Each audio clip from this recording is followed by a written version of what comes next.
signs from Charlie Roberts, our translator. Are you hearing me through the headphones? It's also an opportunity to tell you that we have simultaneous translation. If anyone did not pick up a headset on the way in and needs translation from English to Spanish or Spanish to English. Vero, is there still a problem? He's not hearing anything. Okay, well, how about maybe what we can do is I will start with my brief introduction, and then hopefully we'll get the problem solved. Good morning. I'm Cindy Arnson. I'm director of the Latin American program here. Thank you for joining us. The planning for this event actually predates the crisis of Central American children crossing the record numbers, crossing the border into the United States. Public attention to this issue, as you all know, peaked in June and July of this year, but the numbers had actually been increasing for several years beforehand.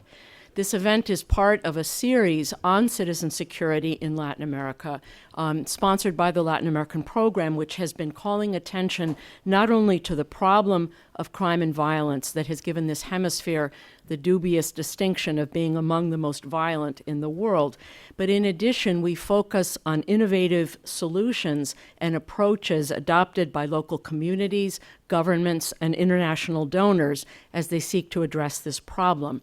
And we are very grateful to the Tinker Foundation for its support of our work on this critical issue. As a backdrop to today's discussion, I'd like to quote the U.S. Department of Homeland Security, which noted earlier this year that Salvadoran and Honduran children seeking to enter the United States, quote, come from extremely violent regions where they probably perceive the risk of traveling alone to the U.S. preferable to remaining at home. DHS compiled a list of the cities and towns in Central America's so-called Northern Triangle, the countries of El Salvador, Guatemala, and Honduras, documenting the places of origin of migrant children. 20 of the top 30 sending cities and towns are in Honduras, and the capital cities of all three Northern Triangle countries counted in the top 6 places of origin. It's also the case that poverty levels in the Northern Triangle have gone down since the 1990s, the time of the peace accords that ended the brutal wars in El Salvador and Guatemala. But it is still the case that approximately 45% of Salvadorans are poor, 55% of Guatemalans, and 67% of Hondurans. There are obviously great differences between urban and rural areas and among ethnic minorities. Respected colleagues in the region have commented to us that the title of this event is perhaps too apocalyptic or pessimistic, that homicides have gone down in Guatemala over the last several years, as well as in El Salvador as a result of the gang truce, which by all accounts seems to have frayed. We, of course, celebrate this progress, and we are seeking to define precisely what factors account for it and what more can be done. Hence, today's panels are structured to first give an overview of the crisis of violence affecting Central American youth in the Northern Triangle, and then discuss what is being done to address it. Before turning the microphone over to Global Fellow Carlos Basombrillo from Peru, a former Wilson Center Fellow and the consulting director of our Citizen Security Project, I'd like to thank Associate Director Eric Olson and Program Associate Christine Zeno for their tremendous efforts in support of today's event. Thank you very much. Muchísimas gracias, Cindy. Como ya he dicho, tenemos a la pregunta que puede parecer desesperanzadora de si hay esperanza. Yo creo que la respuesta la van a dar nuestros panelistas, y tenemos dos paneles pensados, como ha dicho Cindy, uno en entender y otro en ver qué se hace y qué se puede hacer más para que esta esperanza sea fuerte para los jóvenes en América Latina. No quiero tomarme ningún tiempo para mí, y tenemos 3 destacadísimos ponentes. En primer lugar, Claudia Paz y Paz, todos la conocen, ex fiscal en Guatemala. Yo resumiría en una palabra: respetadísima, ex fiscal en Guatemala. y dos destacadísimos investigadores que ambos nos van a ofrecer un panorama sobre la situación, sobre todo los aspectos más de violencia entre los jóvenes en más de un país de Centroamérica. Vamos a tener visiones entonces que nos van a permitir una visión comparativa.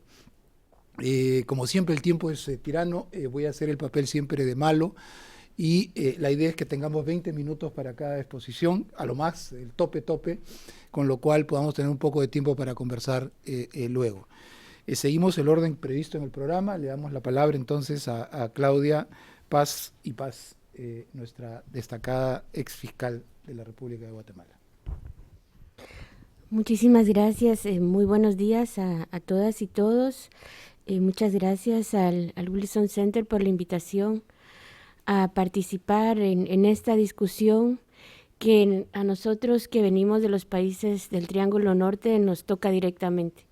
Que nuestros niños dejen el país, que nuestros niños se aventuren por rutas tan peligrosas buscando a sus familiares que están acá, buscando un mejor futuro, es algo que nos debe de mover a nosotros allá y a ustedes les mueve acá a reflexionar profundamente. Un punto que está en el centro de la discusión son los altísimos niveles de violencia que se registran en los tres países del Triángulo Norte. Guatemala, Honduras y El Salvador desafortunadamente compartimos las tasas más altas de homicidio en América Latina y se podría decir que las tasas más altas de homicidios casi que en el mundo, en regiones que no se encuentran en guerra. Honduras el año pasado finalizó con 85 homicidios por cada 100,000 habitantes. Salvador, afortunadamente, y bajó a 39.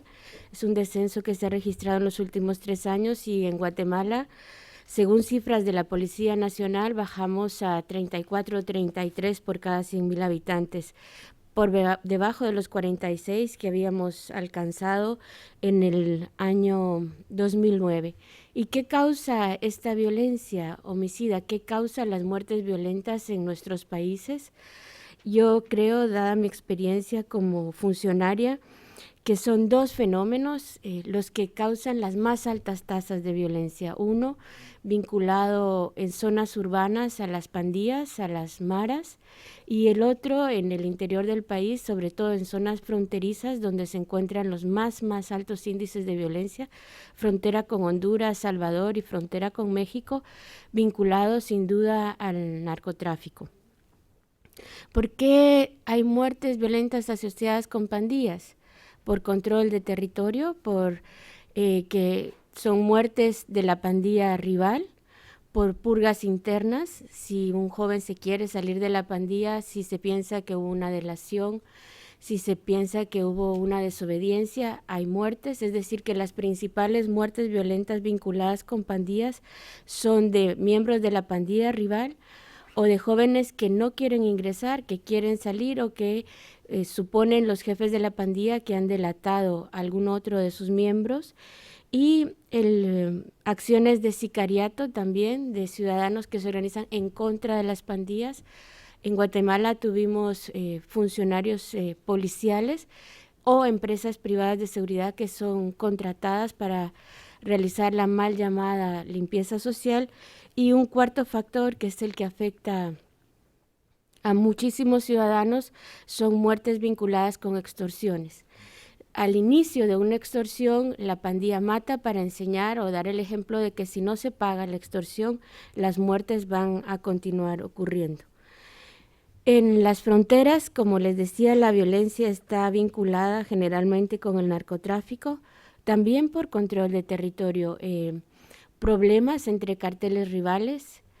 En Guatemala y me parece que en Honduras la presencia de los Zetas ha elevado significativamente las muertes violentas para decir aquí estamos, controlar el territorio.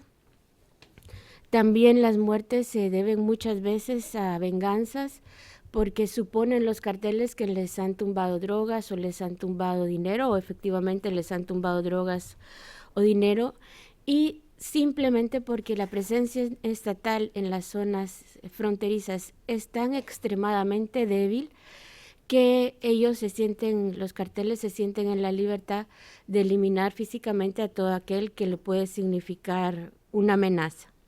¿Quiénes son las víctimas de los homicidios? Pues en su mayoría son jóvenes, en su mayoría son pobres. Salvador y Guatemala compartimos que la tasa aumenta de homicidios por cada 100,000 habitantes, aumenta significativamente cuando se trata de población menor de 25 años, 55 en Guatemala y hasta 90 personas por cada 100,000 habitantes. Y se trata también de jóvenes que en nuestros países tienen muy poco acceso a la educación y muy pocas oportunidades laborales. Y si analizamos el otro delito que yo mencionaba, vinculado a las muertes violentas, que son las extorsiones, también vemos que quienes sufren mayoritariamente las extorsiones son familias que no pueden pagar los carísimos servicios de seguridad privada. El delito de extorsiones en Guatemala es altamente denunciado, más de 10,000 el año pasado. Sin embargo, es un delito que no se denuncia suficientemente, es un delito que tiene una cifra negra muy, muy alta. Nosotros hicimos un experimento determinando cuántas personas denunciaban las extorsiones. Seguimos las llamadas de los extorsionistas y por una extorsión denunciada habían 30 no denunciadas.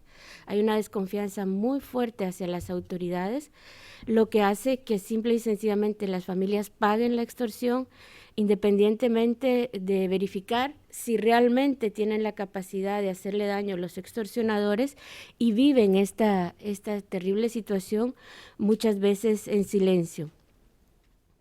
¿Qué significa esto? Que si nos ubicamos en los barrios más desfavorecidos de nuestras ciudades, podemos imaginarnos a padres que están altamente preocupados porque sus hijos sean enrolados o ingresen en las pandillas, o familias que sufren de la extorsión.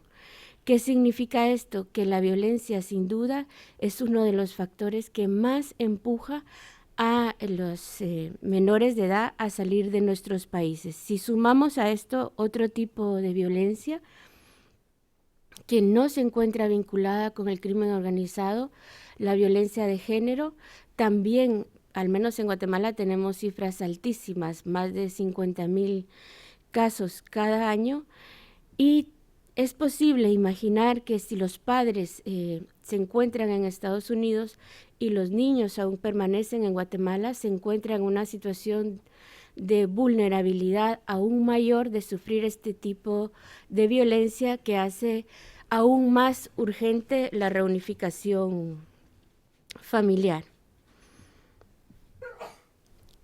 Esta situación de violencia en nuestros países, sobre todo en Honduras, se ha incrementado durante los últimos 10 años y nos hace volver a la pregunta del inicial del foro. ¿Hay esperanza para los jóvenes en América Central? O si lo traducimos a ¿se puede hacer algo frente a toda esta violencia? Y sin duda la respuesta es sí, se puede hacer. En Guatemala, de hecho, trabajamos en los últimos años fuertemente para reducir las tasas de homicidio del 46 por cada 100,000 habitantes que tuvimos en el 2009, que fue el año más violento. Llegamos a tasas en el 2013, 34, 33 homicidios por cada 100,000 habitantes. ¿Y qué pasó? ¿Qué ocurrió en Guatemala?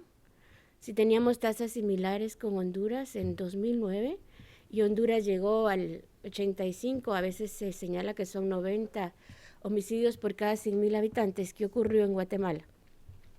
Uno, el gobierno, el Estado de Guatemala le solicitó apoyo a Naciones Unidas para establecer en el país la Comisión Internacional contra la Impunidad, que es una comisión sumamente novedosa, creo que solo existe en Guatemala, Y esta comisión, uno de sus méritos fue que apoyó a cambiar las cúpulas, las autoridades, tanto del Ministerio de Gobernación, Corte Suprema de Justicia y Ministerio Público.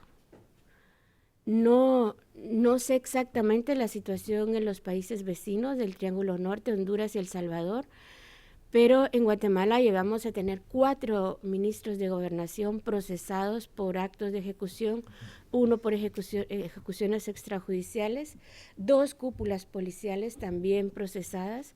Hubo un cambio de fiscal general que permitió mi llegada al Ministerio Público. Hubo también cambios en la Corte Suprema de Justicia. Se establecieron juzgados de mayor riesgo en Ciudad de Guatemala que tenían conocimiento sobre todo el territorio nacional y permitían que casos muy sensibles que podían significar un peligro para los funcionarios que los estaban investigando, se investigaran en Ciudad de Guatemala con mayores medidas de seguridad, lo que les daba bastante más independencia a policías, fiscales y jueces.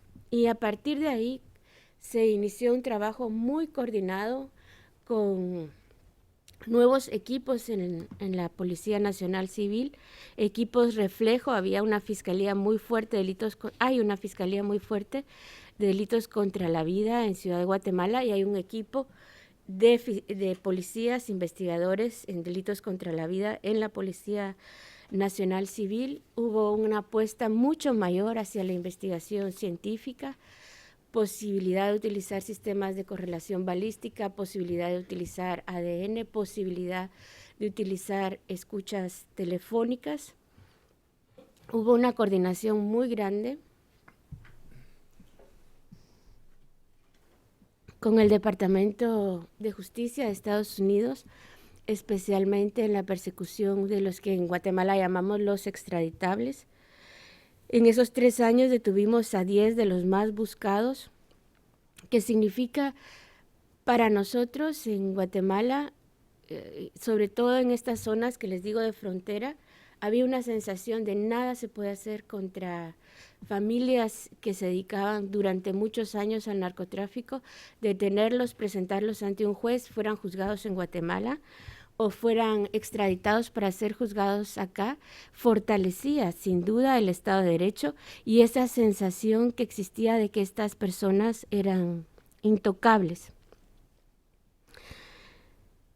Frente a esto y ante la pregunta de cómo se puede apoyar de mejor forma los esfuerzos que se hacen en nuestros países para evitar las causas profundas de la migración de adolescentes y niños hacia Estados Unidos, creo que hay dilemas.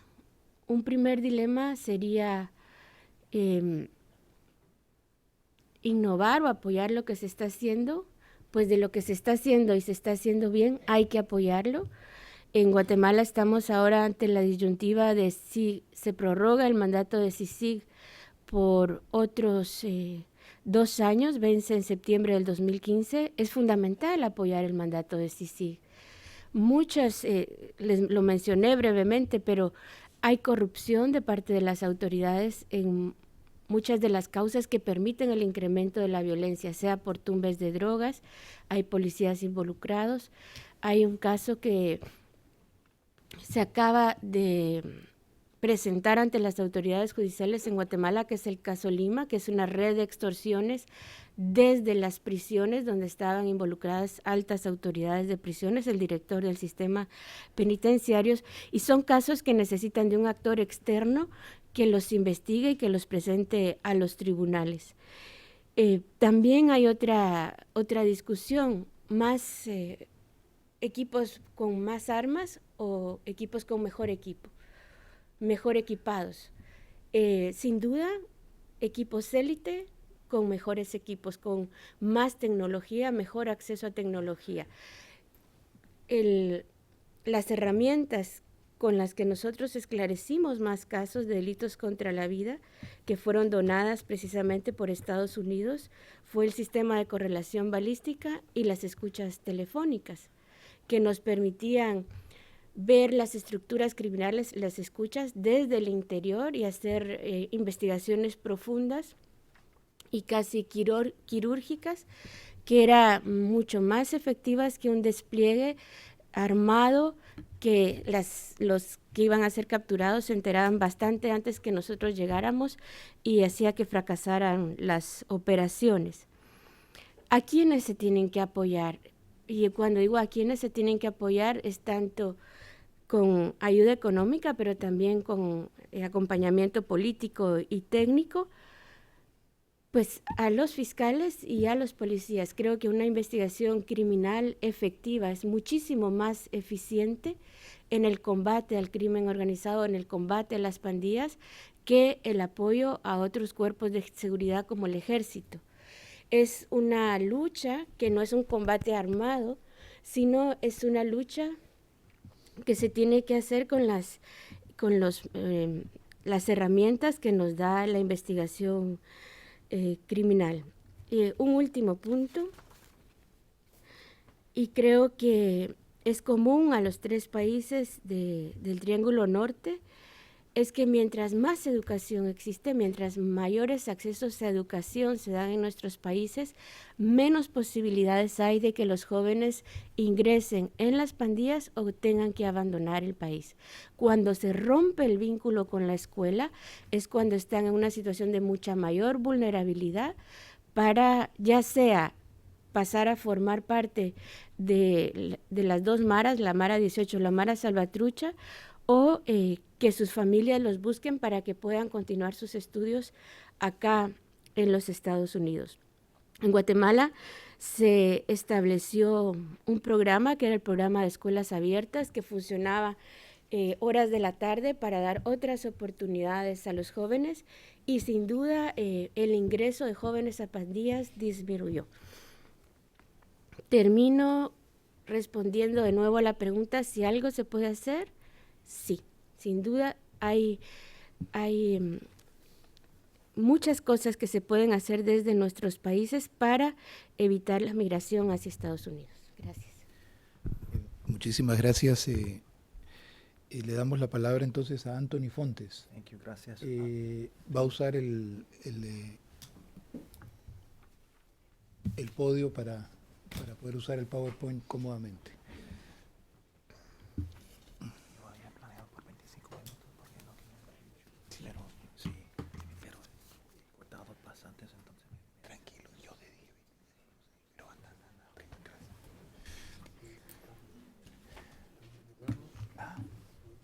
Poquito. Mucho, poquito para acá y es suficiente. Ahí estamos, perfecto. Okay, hello. Very nice to meet everybody here. Thank you so much for the invitation to the Woodrow Wilson Center. It's truly an honor to be here. It's nice to follow up on what Claudia has been saying. I'm going to go a little bit deeper into some of the issues facing Central American youth, specifically looking at the gangs. And what I'm presenting here are some stories from mostly from Guatemala City, and an overview of what's going on across Central America, based on 3 years of ethnographic research inside prisons and red zones in various urban centers in Central America. Okay, so beyond the Maras, violence and survival in Central America. Let's see here. All right, so this is Andy, a 17-year-old member of La Mara Salvatrucha and protected witness in the prosecution of spectacular murders that he helped commit. Andy grew up in Guatemala City in the midst of everyday violence and poverty, but unlike the children massing at the U.S. border, he did not leave. He is in fact an example of what many of these children are running from. Since he was 8, Andy had extorted, killed, and tortured for the Coronados Locos Salvatrucha, the most powerful clique of Guatemala's most feared transnational gang. But after spending his childhood and adolescence justifying any kind of brutality against any kind of victim, he suddenly found himself risking his life to fight for what some might call justice. I'll explain it this way, he said. I'm 17, almost 18 now. When I'm 30 and the FBI comes here to Guatemala, I'll have information on everyone. So when they come, boom, I'll help them get rid of all this. That's my game. Still infiltrating, finding out where the guns come from, all that. When the real good guys get here, I'll give them a hand and we'll hit them with everything. For now, I'll help kill the Mara Salvatrucha. Those guys don't care about killing little kids. I don't go for that kind of thing. How can you take the life of a little kid? He helped investigators indict, arrest, and prosecute perpetrators of a quadruple murder and decapitation. A week after his testimony, La Mara Salvatrucha found and executed him. And he was one of tens of thousands of youth involved in Central America's transnational gangs, known as maras or pandillas. Among the violent actors said to be driving children out of their homes, their neighborhoods, their nations, maras loomed the largest and most spectacularly terrifying. Today, La Mara Salvatrucha and Barrio 18 are known for their distinctive style, slang, dress, tattoos, and structure that was inherited from deported U.S. gangsters as well as films caricaturing Los Angeles Latino gangs. They did not start out as prima facie criminal groups. However, over the last 2 decades, Maras have transformed into brutal organizations engaged in, as Claudia said, extortion rackets, but also the urban drug trade, human trafficking, and murder for hire. As violent as destructive as these gangs have become, if you dig beneath the nightmarish image that they make in the media, or trace the networks linking gangs to corrupt state officials, organized crime, and so-called law-abiding civilians and private businesses, the Maras become something else. They become a lens through which to glimpse a vast and complex structure of violence, feeding upon the insecurity and poverty overwhelming the region. Ultimately, Maras are not the problem. They are a terrifying example of a civilizational problem. And the Maras have been made through a tangled array of causes and conditions entwining their evolution with local, national, and transnational histories that root their violence deep in the firmament of both U.S. and Latin American societies. So in this presentation, I'm going to provide a brief glimpse, a survey of the causes and conditions that have given rise to Central American Maras. And then, drawing on my research in Guatemala, I'm going to tell some stories about, first of all, porous prisons, prison facilities meant to isolate the criminal threat, have in fact become organizational centers for criminal structures, gang and otherwise, from which they're able to project their influence onto the rest of the world. Claudia mentioned this. I'm going to go a little deeper into how these networks work. The second is extortion, which, as Claudia said, is the most feared and despised illicit business in Central America today, and which increasingly involves myriad actors who hide behind the smokescreen of the Mara.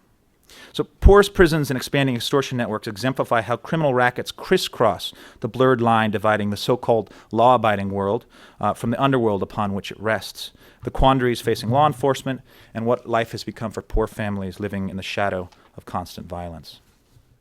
So, without further ado, the array of local, national, and regional factors driving criminal violence in Central America is truly dizzying in its variety. This is from the World Bank. These include rapid urbanization, persistent poverty and inequality, social exclusion, political violence, organized crime, post-conflict cultures, the emergence of legal drug use and trafficking in authoritarian family structures. Legacies of authoritarianism and armed conflict feed upon the pervasive machismo of Central American societies, which Maras distill in their hypermasculine ethos and rites of passage. Maras are often framed as a specter arising out of the ashes of failed social movements for progressive change. The history of Civil War militarization has also left a huge cache of small arms in circulation throughout the region, making gang war and social conflict in general all the more deadly. And the transition to peace has indeed been messy and incomplete. Since the early 1990s, gangs and other criminal groups have risen in spaces ungoverned by weakened, hamstrung post-war security apparatuses. Neither can Central American criminal violence and United States policies are joined at the hip. The anti-immigrant hysteria of post-Cold War America led to the massive deportation of Central American-born gang members to their countries of origin. The symbols, language, and imagery traveling via migrant bodies, Hollywood films, and the internet still contribute to Central American Mara's style and structure, and to their allure for poor youth. U.S. foreign policy has exacerbated the conditions of violation from which Maras arise. Cold War support for Central America's repressive, even genocidal regimes, in the case of Guatemala, ensured that these highly polarized and unequal societies would remain so. And since the 1990s, economic reforms connected to free trade agreements between the United States and Central American governments have helped drive destitute rural populations into the cities, where newly arrived youth are easy prey for the Mara's allure. And finally, over the last decade, the U.S. war on drugs in Mexico has pushed cartels to transfer more of their drug transport operations to Central America. And since the cartels often pay middlemen in product, supplies of inexpensive cocaine and crack have greatly increased across the region, and Mata violence has intensified as rivals strive to dominate the burgeoning urban markets. Transnational and global factors link with and help shape personal desire and communal dynamics driving children to join gangs. The Mata's evolution is tied to the growth of globalized consumer society and its inherent brand name fetishism. As Donna De Cesare writes, kids desperate for real Nike kicks will spend a family's whole remittance check, sell crack, or steal to buy them. Acquiring styles costly and requires some effort. Clearly, poverty is not the only thing drawing youth into gangs. While absolute levels of urban poverty are not significantly greater than in prior epochs, widespread access to globalized media have made poor youth keenly aware of their lowly position on the proverbial totem pole. Gang membership can provide a pathway to manhood for ambitious youth with few options of finding dignified licit employment. And children growing up in poor urban neighborhoods have plenty of other reasons to join gangs: for self-protection, for revenge, to make money, to become desirable, to gain that sense of belonging, and to survive. So inequality, globalization, violent masculinity, civil war legacy, state corruption, transnational drug markets, U.S. domestic and foreign policy, authoritarian state and family structures, personal desperation, the weak, troubled shell of democratic government, social prejudice, hyper-aggressive capitalism. The list of causes and conditions producing Matas and driving them towards ever greater violence goes on, and in the final reckoning, all are relevant. They entwine and blend almost indivisibly in every act of violence committed by or imputed to the Matas. And so it would seem that the incomprehensibly dark reality that Matas symbolize for so many is in fact all too explicable. The 10,000 explanations for gang violence show that it is an overdetermined symptom of a sickness infecting human society as a whole. And little wonder then that every policy solution to quell this violence has proven not to work as effectively as we hope. The tributaries feeding it are too diverse, the contradictions giving rise to daily conflict too deeply submerged in basic structures of society to be resolved without radical, long-term, and multi-scale transformations. The challenges facing Central American governments are dire indeed, which brings me to the problem of porous prisons. Through heavy-handed, often clumsy policing, Central American governments have been unwitting midwives to the Matas as highly organized and violent entities. Prior to their mass incarceration in the 1990s and 2000s, the Matas were little more than poorly organized youth groups imitating an imported identity and fighting each other over neighborhood turf. What alliances existed between various Barrio 18 and Mara Salvatrucha franchises were based mainly in symbolic allegiances to Southern California Latino gangs, as well as local histories of amity and enmity. In very little time, however, the prisons packed with mareros became crucibles forging new relationships between gang members from various urban zones and cities. Harsh conditions and violent prisoner hierarchies, hostile to tattooed gangsters, drove them to band together in alliances hitherto unknown and unlikely. Trapped in prison fighting a game of survival, extortion and other lucrative criminal businesses became the quickest and perhaps the easiest way of establishing a steady cash flow to soften life in prison, feed their families, and keep themselves armed against their enemies on the street. The business of extortion in particular became corporatized and networked as a direct result of the state's clumsy targeting of the Maras. And today, prison-run rackets could not function without tacit cooperation of prison staff and other law enforcement agents. It is through state officials that prison walls become porous membranes across which information and money, among other illicit commodities, can pass. In exchange for allowing gangsters and other inmates communication and exchange with operatives on the street, prison staff receive a steady flow of bribes. Rank-and-file prison guards earn little more than the national minimum wage of 2,000 quetzales a month, about $250, and the bribes they receive can easily double or triple their monthly income. But even those who do not actively cooperate are often cowed into complacency. In Guatemala, prison authorities often find themselves locked in an uneasy detente with prisoner populations, able to maintain only the barest shell of control. A prison director characterized the state's tenuous authority in particularly stark personal terms. "I know perfectly well what is going on," he said. He then proceeded to list all the illegal activities in which prisoners, with clear collusion from the guards, were involved. The constant flow of drugs, cell phones, and other black market goods. The extortion networks organized and run by prisoners. The illegal businesses run inside the prisons that take advantage of the prisoners' depressed wages.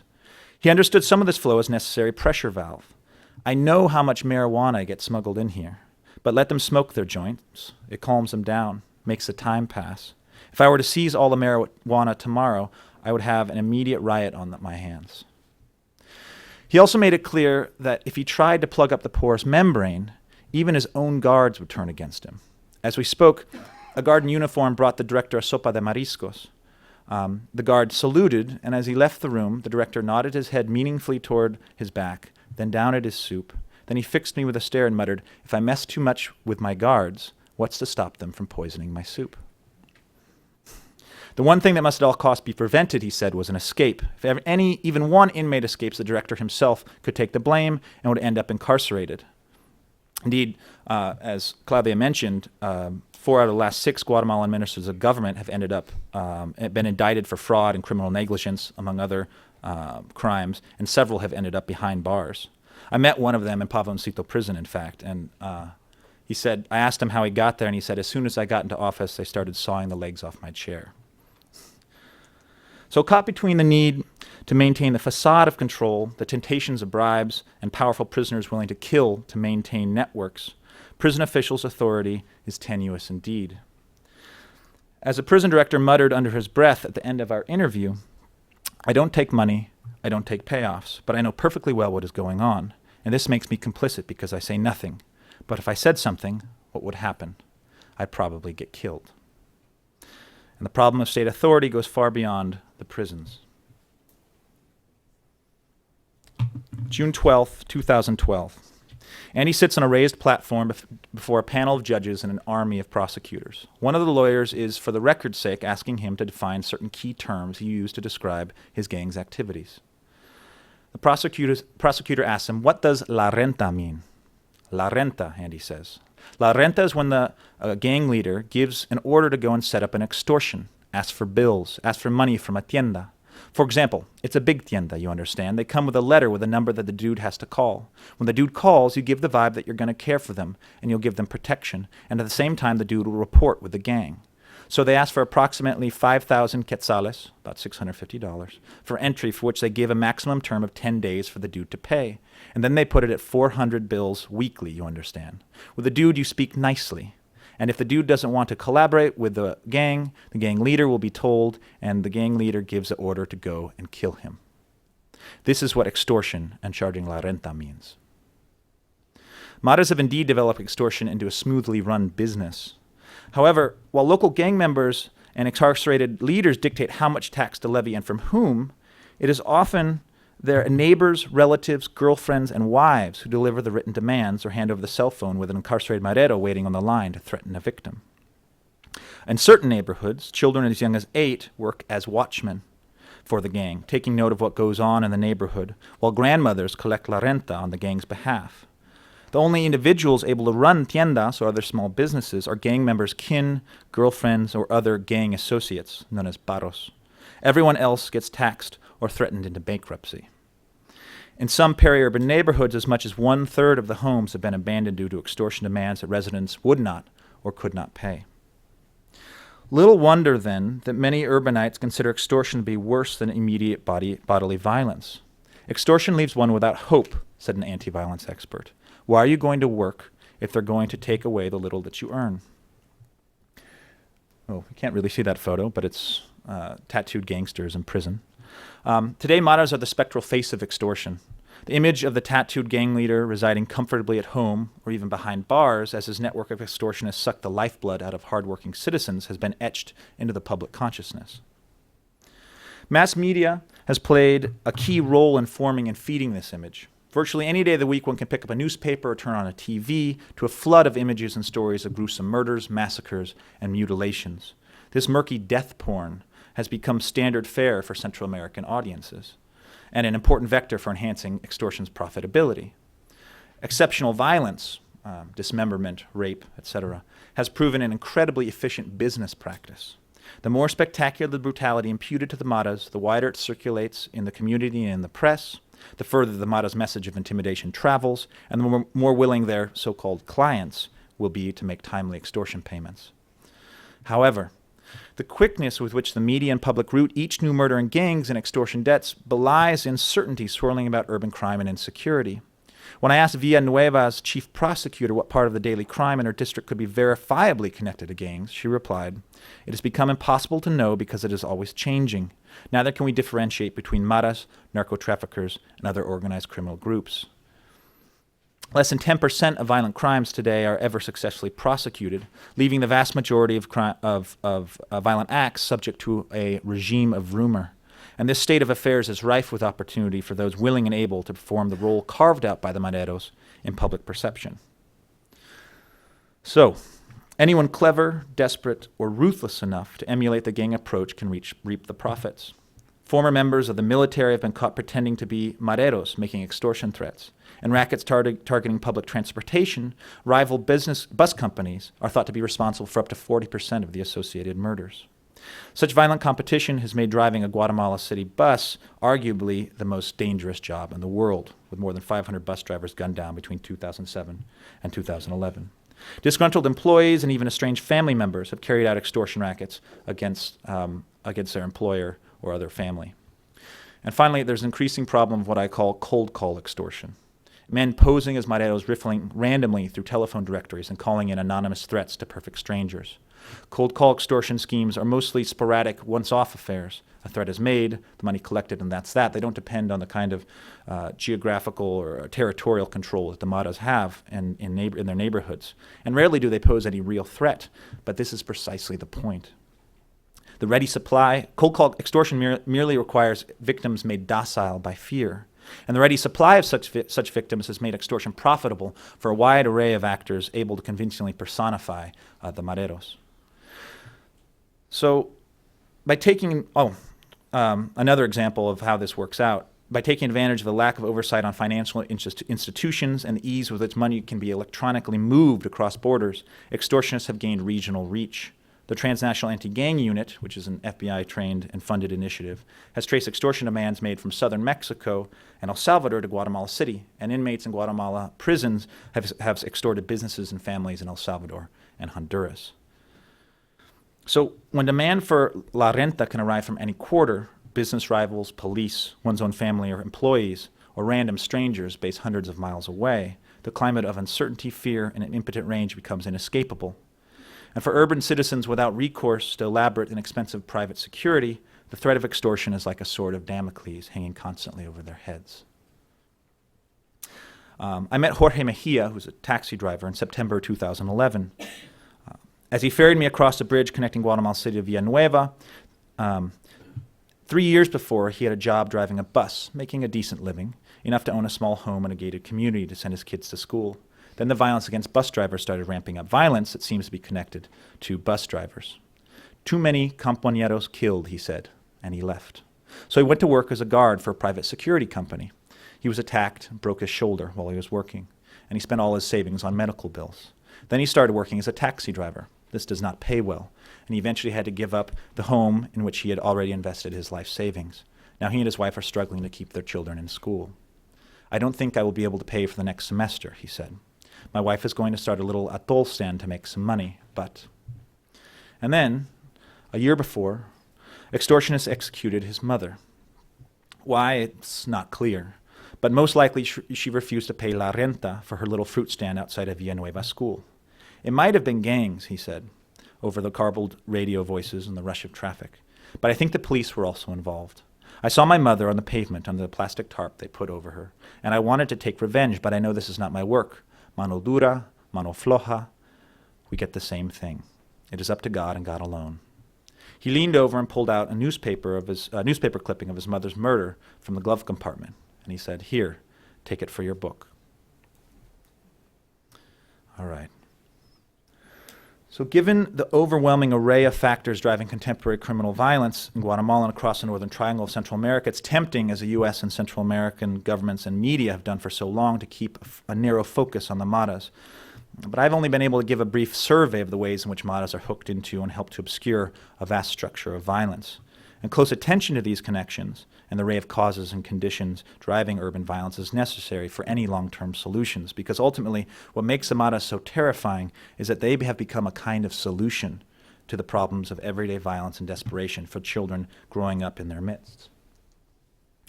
When I asked Andy why he remained faithful to the gang for so long, he said, "It was a family that didn't leave me to die. When I needed most, they gave me a hand and gave me food to eat, you understand, so I couldn't bite the hand that fed me." "So they were your friends?" I asked. "Not my friends. They were family," he insisted, with an ineffable sadness in his voice. "They were my family when I had no family. It was all I had. I had no father, no siblings. They were my family." Like countless others, Andy became caught up in gang life before he was capable of choosing not to, or even glimpsing what that choice might look like. And once children are in the gang, all possibility of a different life, a different world, a different way of being seems to disappear. "I'm already grown up and I'm always shedding tears, loco," Andy said, "because one knows that loneliness attacks and one has a heart. To not have a person who will listen to you, to be able to talk and have a peaceful life, but whatever, it's a life that I chose, so it has to be cared for." I asked him if he could really choose at the age of 8 when he got caught up in the gangs. And he said, "Like I said, I didn't know the deal then. I didn't know what I would get myself into, but here are the consequences, you understand, and I'm grown. All that's left to me is to tighten my belt and continue forward with my chest high. This is what destiny wants." "Would you say you were a victim?" "No way. I'm no victim. No way, carnal." "A victimizer, then?" He paused for a moment and then laughed uncertainly. "That's it. Other people are my victims." Thank you. Muchísimas gracias. Vamos ahora con César a nuestra tercera exposición, perdón, y luego regresamos para un diálogo con ustedes. Buenos días. Buenos días a todos y todas. Gracias por invitarme y gracias por estar acá compartiendo estas ideas. Mientras trato de componer esto, les cuento una historia. Yo tenía un amigo que se dedicaba a hacer exposiciones como estas. Y una vez le dije, ¿y ya tenés una idea concreta de qué es lo que vas a decir? Y me dijo, no la tengo, pero tengo una presentación. O tengo un PowerPoint. Entonces, yo ahí entendí que no necesariamente tener una buena presentación significa tener buenas ideas. Yo espero, digamos, frente a un problema tan complejo como el de la violencia, pues yo no espero, digamos, nadie puede esperar tener la verdad absoluta. De ahí que la única ambición que tengo es compartir un par de ideas y ver cómo se construye algo, ¿no? Algo juntos. Entonces, voy a empezar, si les parece bien. Yo quiero hablar de 4 cosas, o mejor, yo tengo 4 ideas que quiero compartir. La primera de ellas es sobre el tema de migración y violencia. La segunda cosa que quiero compartir es sobre violencia y migración. O sea, primero es migración y violencia, lo segundo es violencia y migración. Lo tercero es el tema de jóvenes y violencia. Y el cuarto es qué podemos hacer. Ojalá que el tiempo me dé para llegar hasta el cuarto punto. Voy a ir rápido. Sobre la primera cosa, miren, para los que alguna vez tuvimos la responsabilidad de estar tomando decisiones desde el gobierno, sabemos que hay que aprovechar las coyunturas políticas para tomar decisiones. Pero una cosa es aprovechar las coyunturas políticas y otra cosa muy diferente es tener una lectura coyuntural respecto a un problema. Son dos cosas completamente diferentes. La coyuntura política me sirve para tomar decisiones que posiblemente antes no las podía tomar. Pero puede ser un problema grave que yo aproveche o tenga una idea o una lectura coyuntural de un problema, una lectura muy reducida. Entonces aquí, en este tema, quiero poner algunos ejemplos de cuáles son las dificultades de tomar, en este caso, decisiones políticas con base a una idea muy coyuntural del asunto. Lo primero que causa con el tema de migración ahorita es el sentido de sorpresa. Entonces, y ahí el tema es, ¿por qué causa sorpresa? Si las estadísticas son bastante consistentes, es decir, en el año 2001 se detuvieron 4.000 personas, jóvenes, niños, pues niños, niñas y adolescentes. Al año siguiente 10.000, o sea, 100% más. Y al año siguiente 21.000, o sea, 100% más. O sea, la cosa iba creciendo no en una lógica aritmética, sino que en una lógica exponencial. Entonces, si la pregunta es ¿por qué estamos sorprendidos? La verdadera sorpresa es ¿por qué les causa sorpresa? ¿Sí? Entonces, ese es el primer asunto. El primer asunto de por qué, digamos, la dificultad de tomar decisiones con base a una lectura muy coyuntural de las cosas. El segundo tema es que hemos conectado el hecho de que la gente emigra de Centroamérica hacia los Estados Unidos por un tema de violencia. Esa es la conexión, esa es la relación. Tenemos dos factores, violencia y que genera migración. Entonces, pero veámoslo al revés. Entonces, estos son datos del Salvador. Ustedes pueden ver que en el año 2011 regresaron de los Estados Unidos 16.000 personas deportados. De esa cantidad, 7.779 con antecedentes penales. En el año 2012 fueron deportados 19.000. De esos 19.000, 6.951 tenían antecedentes penales. Y del año 2013, y esto del año 2013 las cifras son reducidas porque las cifras disponibles están hasta junio del año 2013, tenemos que para el mes de junio del año 2013 regresaron a El Salvador 3.604 que tenían antecedentes penales. Entonces, no es un tema, o no solamente es un tema de que por violencia van hacia los Estados Unidos, sino que también los que regresan de los Estados Unidos también coparticipan en el tema de la violencia. O de verdad, uno tendría que ser muy ingenuo para pensar que esos que regresan con antecedentes penales a El Salvador, pues tienen una estructura donde se socializan, o sea, logran integrarse de manera productiva, honrada a la vida civil. Entonces, como que la relación no es lineal. Hay violencia en Centroamérica, se vienen para los Estados Unidos. No, también hay que ver el otro lado de la moneda, es decir, los que regresan de los Estados Unidos hacia Centroamérica también participan del tema de la violencia. O sea, que esta manera de ver, digamos, la cosa, que no solamente los que se van, sino los que vienen. Entonces, eso creo que es importante. Cuando yo estaba joven, es decir, hace muchos años, y estaba en el gobierno, nosotros nos metimos a trabajar en las comunidades difíciles en mi país, en El Salvador. Entonces, cuando nosotros comenzamos a trabajar y teníamos más o menos ordenada una comunidad, funcionando, los niños en las escuelas, trabajando con la familia, etcétera, bastaba con que llegara un pandillero, dos pandilleros a esa comunidad y ya se nos desordenaba otra vez el tema. Entonces, la relación entre los que se van por violencia y los que regresan también es importante de mencionar. Entonces, siempre la idea es la misma. Una cosa es tomar una decisión política, ¿verdad?, con base a una coyuntura, a una lectura coyuntural del asunto. Es peligroso.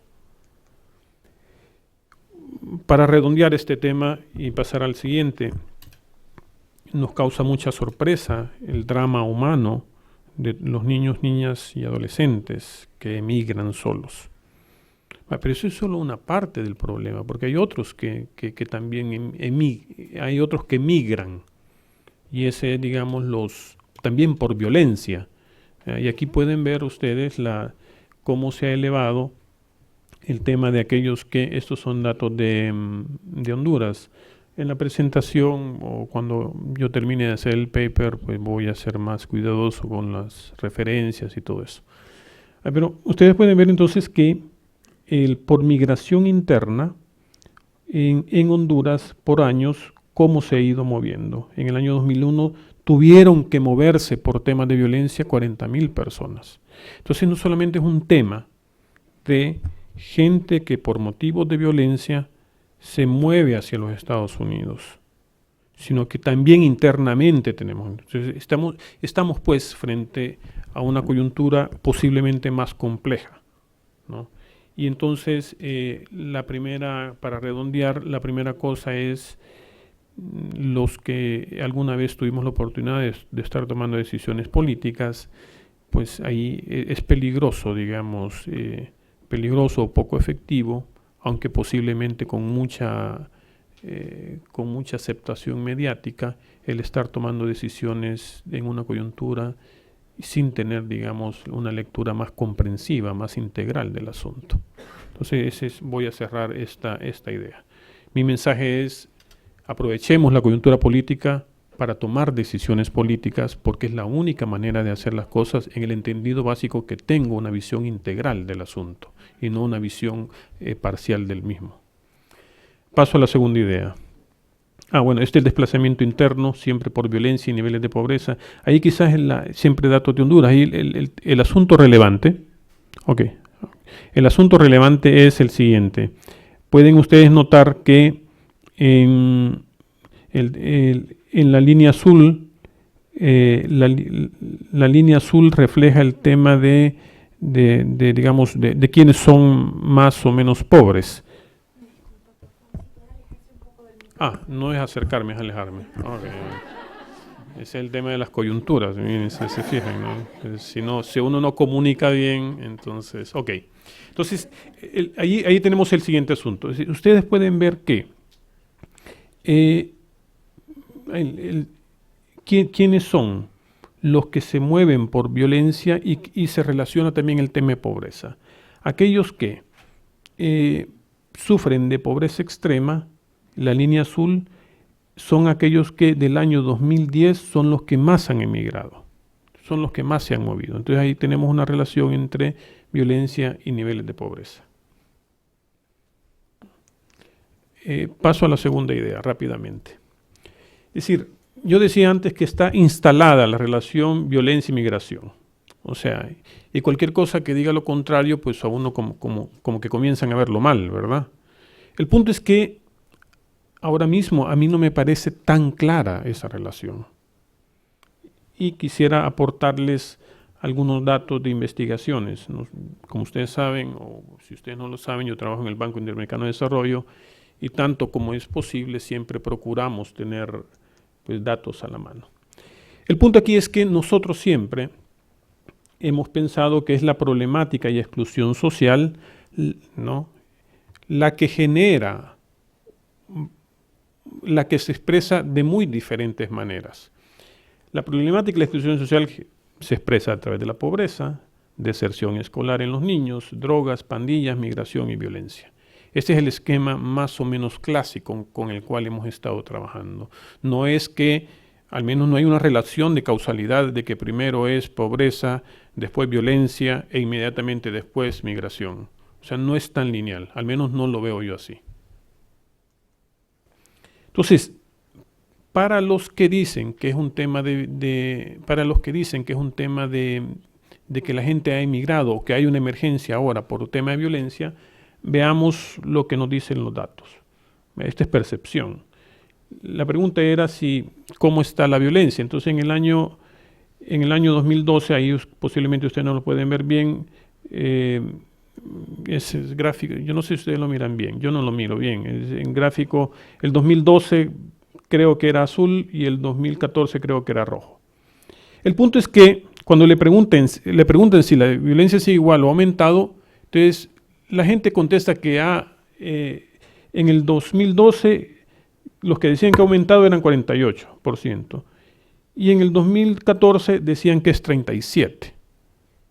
Entonces, los que señalan que hay migración por tema de violencia, porque ha empeorado, los datos no nos acompañan para esa idea. Eso es lo que quiero transmitir. Hay otros que dicen que sigue igual. se preguntan, ¿ha sentido la necesidad de cambiar de colonia o comunidad? La mayoría, el 87%, dice que no.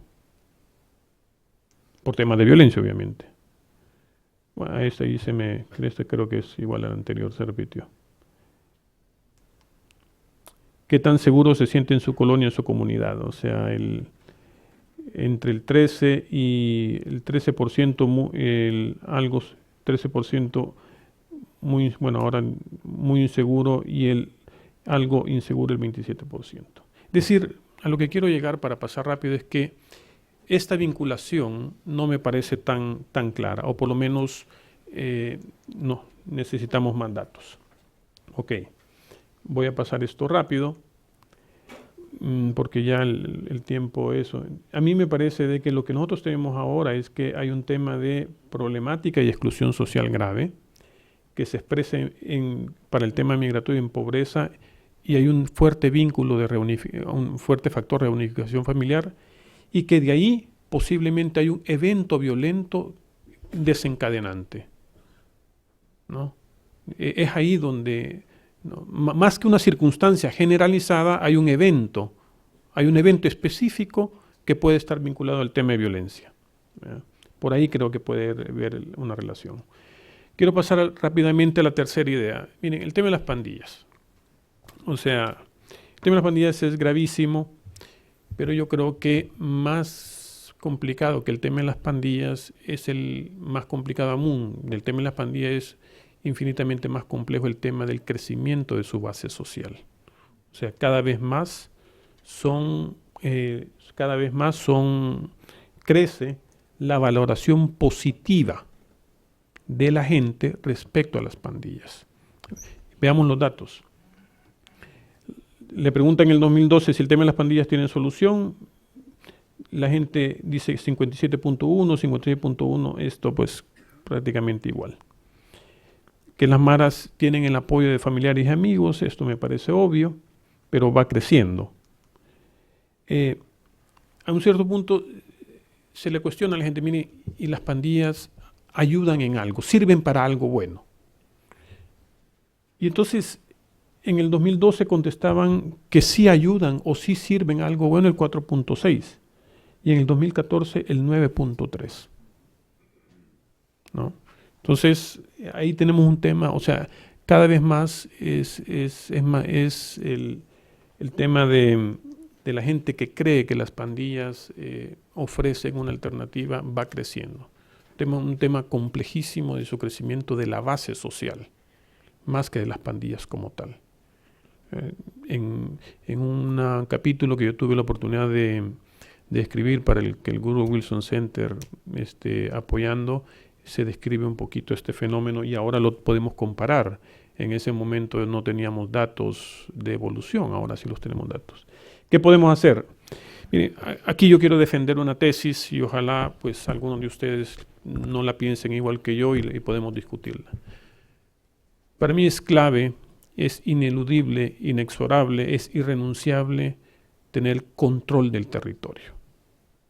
O sea, si el Estado, en cualquiera de sus expresiones, no recupera el control de las comunidades, estamos perdidos. O sea, la gente necesita estar ahí. O sea, la gente cuando sale de su casa tiene que sentir que la autoridad no es el pandillero, sino es alguna expresión del Estado. Entonces, no estoy diciendo llenar de policías todo, no es eso. Pero a mí también me parece un tema complicado, porque miren, a veces hemos pensado que podemos hacer programas de prevención sin la policía o sin una lógica de aplicación de la ley. A mí me parece que eso es una ilusión. A veces tenemos problemas graves con la policía, pero hacer un programa de prevención social de violencia sin la policía me parece de una ingenuidad increíble. Otra cosa es que tengamos problemas con la policía, pero entonces hay que transformar la policía para que haga bien las cosas. Pero no podemos avanzar en eso. Segundo, tenemos que construir la viabilidad política de los programas, especialmente antes de que estos se pongan en marcha. Ya cuando están en marcha es muy difícil. Tercero, capacidad institucional. Más adelante, y aquí voy a ir cerrando, El punto es si el Estado tiene capacidad de hacer esas cosas, ¿no? Hace muchos años nosotros poníamos la pregunta y decíamos, bueno, en aquella comunidad, ¿qué necesitamos? 15 policías o 15 trabajadores sociales o psicólogos, eso. Yo tengo la impresión que en esos años, ahora pienso un poquito diferente, pudimos haber hecho más cosas si tuviéramos tenido 15 psicólogos o 15 trabajadores sociales. ¿Ya? El punto es que no los hay. Tenemos que crear posiblemente una nueva profesión que es de operadores sociales de prevención para que vayan a transformar las comunidades. Planificación y planes. Aquí quisiera cerrar. Miren, en un municipio de Centroamérica, que no voy a mencionar, se tardaron 2 años en hacer un plan. Y después de 2 años se dieron cuenta que ese plan necesita para financiarse $400 millones. O sea que es prácticamente irrealizable en un municipio donde en un año no logra digerir ni siquiera $1 millón. Yo creo que hemos avanzado mucho en temas de tecnología de este tema, en temas de planificación, pero a veces tengo la idea de que estamos más conformes con tener un plan o un instrumento bonito, integral, y si no es integral le ponemos 10 factores más. Y si por ahí sale algo, no, todavía no es integral. Entonces le seguimos poniendo 10 factores y bueno, hasta que queda una cosa súper, pero súper, que en el papel es integral, pero es completamente irrealizable, ¿no? Entonces hemos avanzado mucho, pero los planes no tienen que obedecer a una lógica enciclopédica de acumulación, ¿ya? Sino más bien de que sirvan por el amor de Dios, que sirvan para algo, ¿no? Entonces, creo que hemos avanzado mucho en algunos casos en elaborar grandes planes y en elaborar grandes políticas, pero que no tienen ninguna posibilidad de llevarlas a la práctica, ¿no? Entonces, ahí tenemos un problema gravísimo. No estoy diciendo que los planes no sean buenos, estoy diciendo otra cosa. Y el financiamiento. Para mí una cosa es clave, hay que recuperar y hay que tener control del territorio, pero el asunto no es tan fácil, ¿no? Cuando uno le pregunta a la gente que si por temas de violencia se ha organizado y tal, el 90% dice que no. Existe junta directiva en su comunidad, ¿no? En el 24% no existe o no pertenece. ¿Existe comité juvenil? No, tampoco existe, en 47%. Entonces, usted puede imaginar la tarea titánica que tenemos, porque al momento de pensar que tenemos que transformar las comunidades, o no tenemos o tenemos muy escaso capital social. La tesis criminológica, cuando nosotros estudiamos eso, es decir, ahí donde las comunidades están organizadas, los índices de violencia son bajos. Ahí donde las comunidades están desorganizadas, los índices de violencia son altos. Hay que recuperar las comunidades, pero hay que saberlo hacer. Y lo más grave aún es que no tenemos quien lo haga. Y cuando uno dice quién lo haga, dice, no, entonces vamos a conseguir estudiantes de voluntariado y todo. De voluntariado absolutamente nada, eso no funciona. La prevención es cara y hay que pagarla y hay que saberla hacer. Esa es, digamos, nuestra experiencia. Yo me quisiera quedar acá, hay más cosas, pero bueno, pues ahí me quedo hasta acá para dar más chance a las preguntas. Muchas gracias. Muchísimas gracias a los 3 expositores, realmente muy interesante.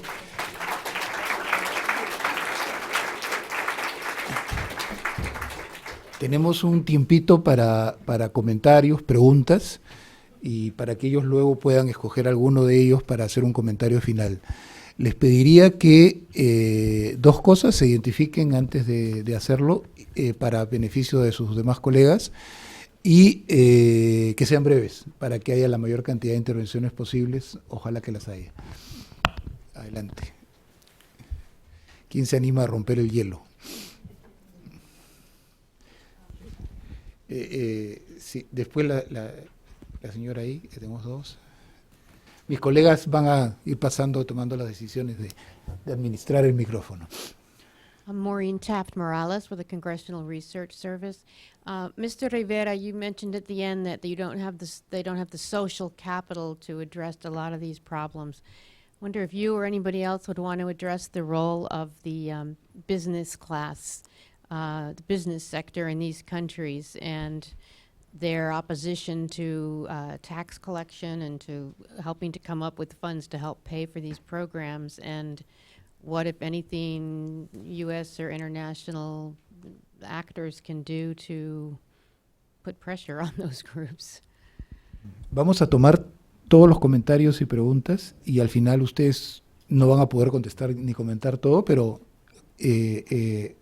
irán viendo lo que puedan. Kelly McBride, soy una consultora independiente. Siempre hablamos del Triángulo Norte, pero no hablamos de Nicaragua. Y la situación en Nicaragua en ese tema es muy distinto. Yo creo que es porque las estructuras sociales son más sólidos. Hay una policía, hay control del territorio. Las familias están más intactas porque la inmigración es a Costa Rica y no hay tanto abandono a los niños. Pero quiero saber lo que ustedes han visto y qué son las lecturas de Nicaragua para los otros países de Centroamérica. ¿Otra intervención? Aquí. Ahí acá hay una persona, la señorita ahí.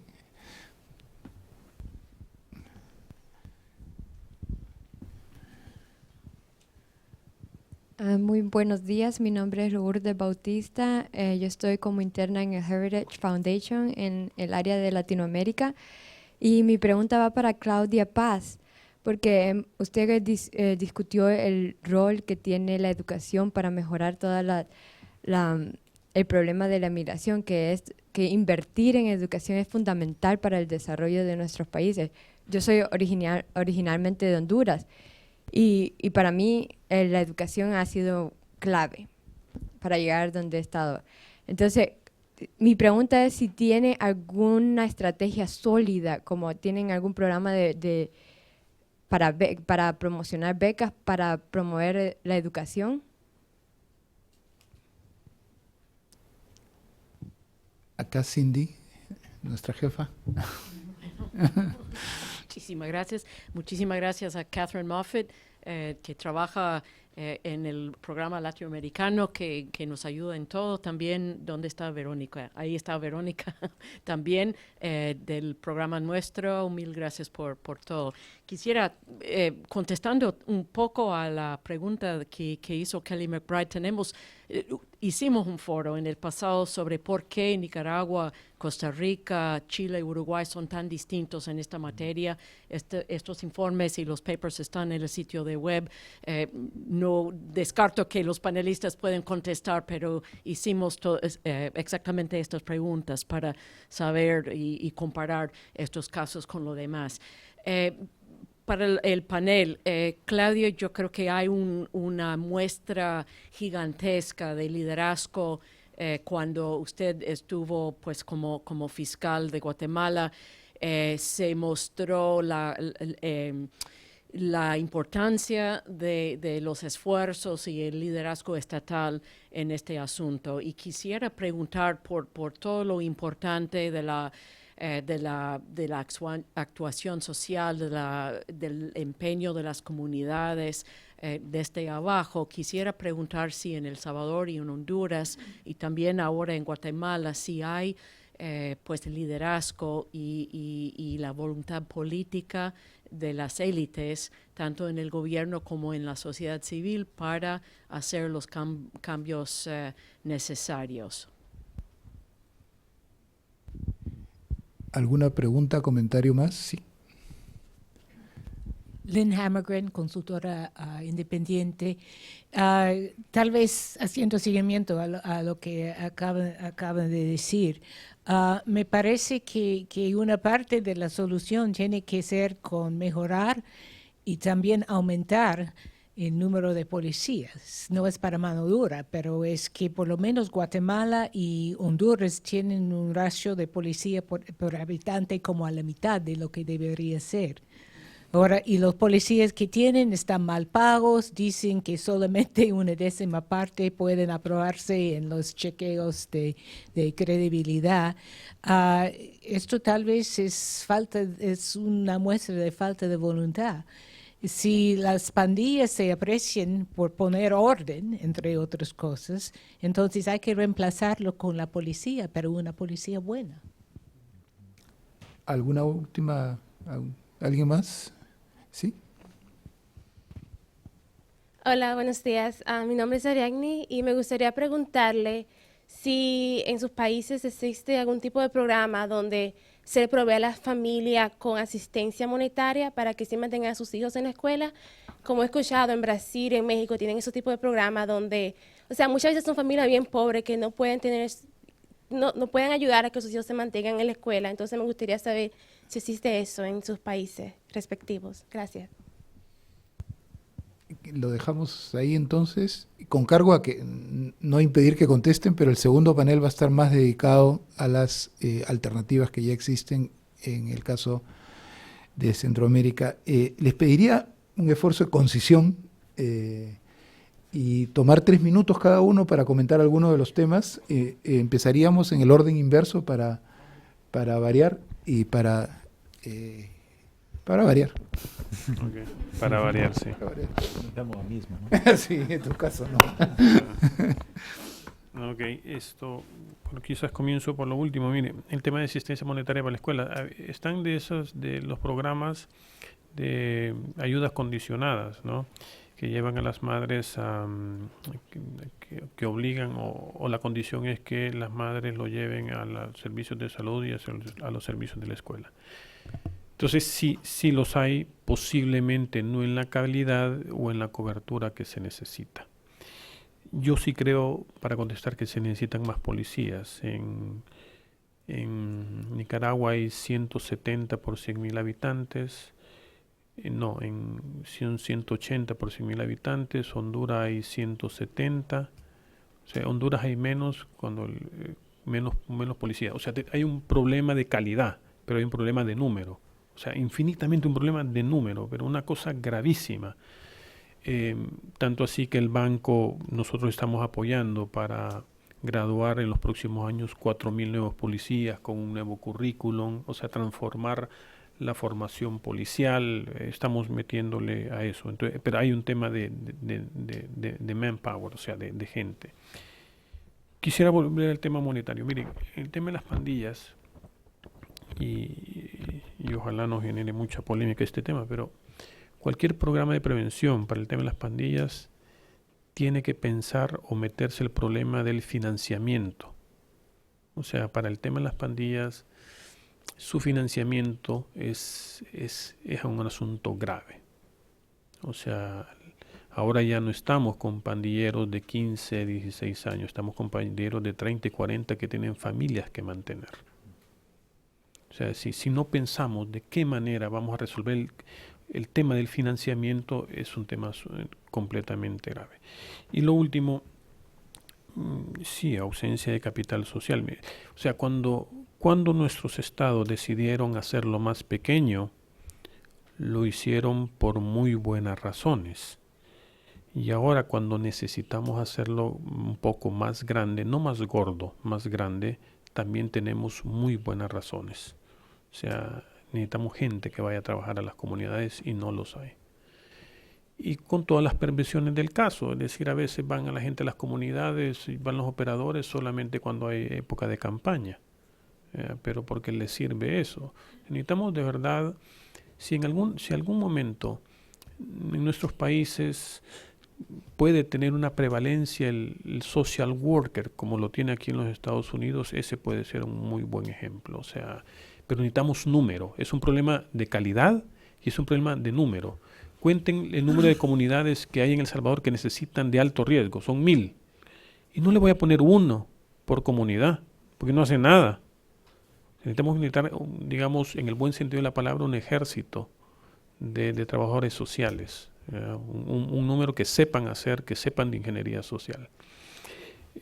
Bueno, lo de Nicaragua, digamos, la ventaja de Nicaragua es que los que emigraron para Miami, no para Los Ángeles. También eso es o sea, no es una explicación total, pero un pedacito de explicación. Anthony. All right.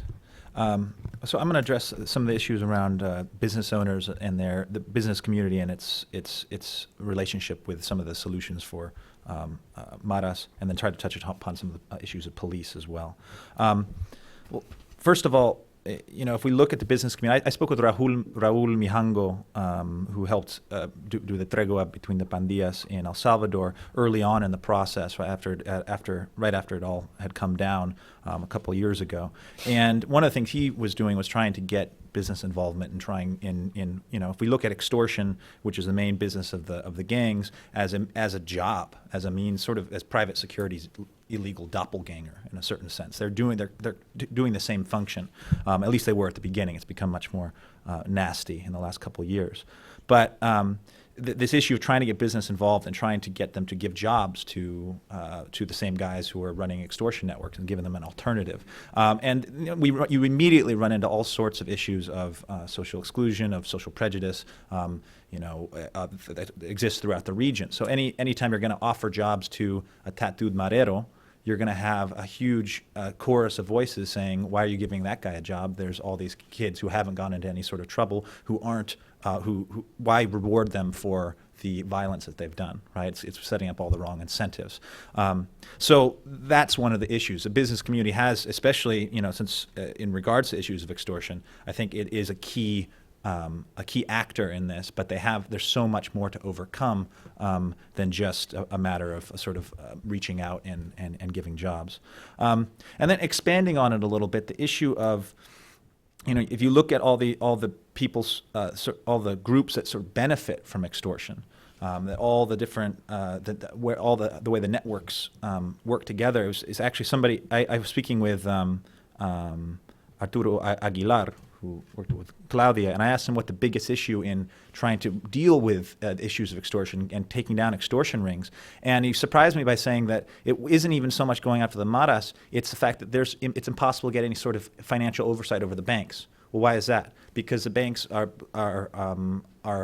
run and belong to the richest families in the country, and the richest families in the country don't want that kind of financial oversight. So that because most of extortion money now goes through anonymous bank accounts and so on. So that it's impossible to actually get the records because the financial oversight laws are so lax, and any efforts to actually pass financial oversight laws fail because the richest families are against it, right? So again, this issue of business community or the people who have the money actually being hindering possibility of changing things in a positive way comes out really strong.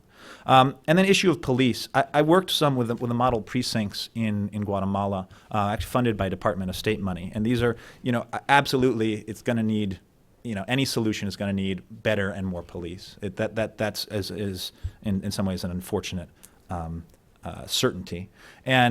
But one of the things I saw, and this model precinct was run. It was called sort of an island of honesty in an archipelago of corruption, and this model precinct was that you had a guy who was head of it, a guy named Edwin Ortega, who was in charge at that time, and he was getting calls. He ran his office very well. He had a bunch of specially trained police. They were given lie detector tests every 6 months to make sure that they were maintaining the status quo in a way that was honest.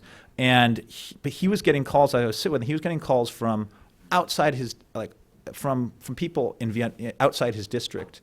He was being overwhelmed with calls because he was the one person that people could trust, and coming from places that he had no jurisdiction over, right? So he was doing sort of innovative things to actually stop the pandillas from getting into the schools and changing up things in a way that was really effective. However, he was utterly overwhelmed because he was just a seed project, and there was no sort of possibility of expanding his jurisdiction beyond where he was.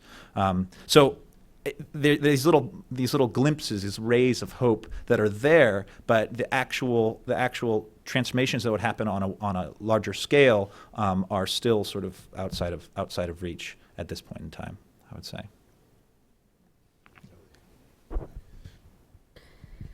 Sí, brevemente referirme a Nicaragua. Sí hay una diferencia muy grande entre violencia, inseguridad, tasas de homicidio y tasas de esclarecimiento. tiene que ver con la policía de Nicaragua, que es una policía mucho más eficiente y mucho menos corrupta. Tiene también que ver con los vínculos sociales y el control comunitario que existe, a diferencia quizás de los países que sufrimos la guerra. Bueno, que Nicaragua también tuvo una guerra, pero se resolvió de una manera tal que hay vínculos comunitarios muchísimo más fuertes que evitan la violencia. Y creo también que hacia dónde migran es uno de los factores.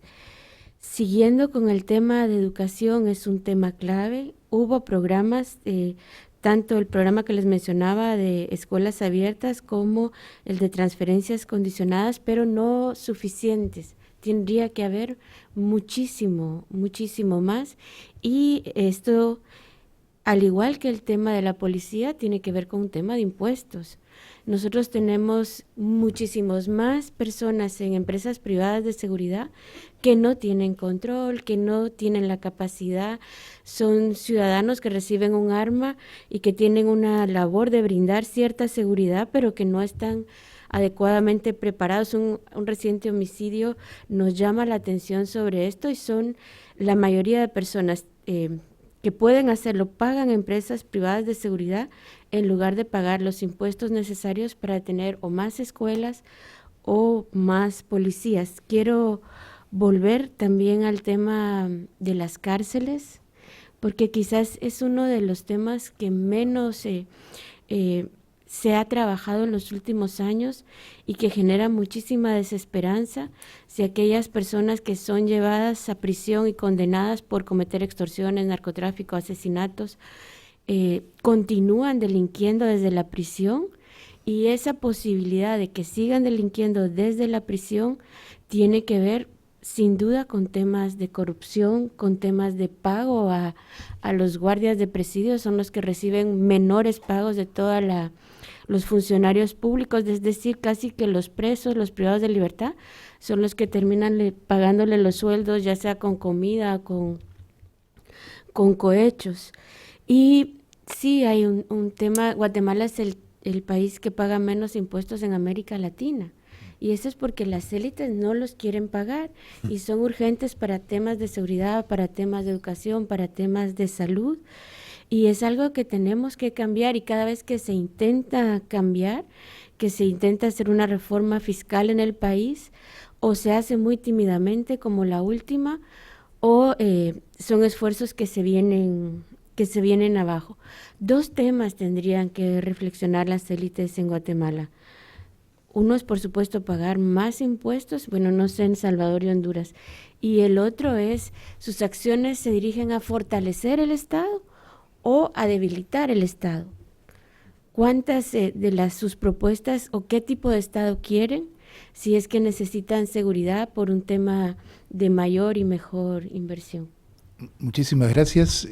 Espero que estén tan contentos como yo por la calidad de las exposiciones. Tenemos un magnífico panel inmediatamente después con personas destacadísimas haciendo cosas ya en concreto para tratar de brindar esperanza a los jóvenes centroamericanos que nos van a contar sus experiencias y sus desafíos. 10 minutos y regresamos para continuar. Muchísimas gracias a todos.